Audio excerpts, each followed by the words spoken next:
বেশি বেশি যারা ইস্তেগফার করে তাদের পাঁচটা লাভ। আওয়াজ করে বলতে হবে কয়টা? নাম্বার 1, মান লাজিমাল ইস্তিগফার জাআলাল্লাহু লাহু মিন কুল্লি দীকিন মাখরাজা। যে সব সময় ইস্তেগফারের সাথে লাজিমা মানে লেগে থাকে, আঠার মতো। কিসের মতো? চুইংগাম খান না আপনারা? চুইংগাম যদি হাতের মধ্যে লাগান আঠার মতো লেগে থাকে না? বাচ্চারা আবার দুষ্টামি করে চুইংগাম খেয়ে আরেকজনের চুলের মধ্যে লাগায় দেয়, আছে না নাই? তখন সরিষার তেল দিয়ে চুলাইতে হয়, তাই না? তো মান লাজিমাল ইস্তিগফার, যে ইস্তেগফারের সাথে আঠার মতো লেগে থাকে, সে পাঁচটা জিনিস পায় জীবনে। চিল্লায় বলেন না কয়টা? এক নাম্বার, জাআলাল্লাহু লাহু মিন কুল্লি দীকিন মাখরাজা।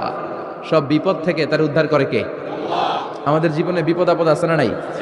কম না বেশি? কত বিপদ, কত ধরনের বিপদ। যে কোনো সময় দুর্ঘটনা হতে পারে, রোড অ্যাক্সিডেন্ট, আছে না নাই? যে কোনো সময় গুম হয়ে যেতে পারেন, আপনারা খুঁজে পাবেন আপনার স্বজনরা। যে কোনো সময় ক্রস ফায়ারের মধ্যে পড়তে পারেন, ঠিক কি না?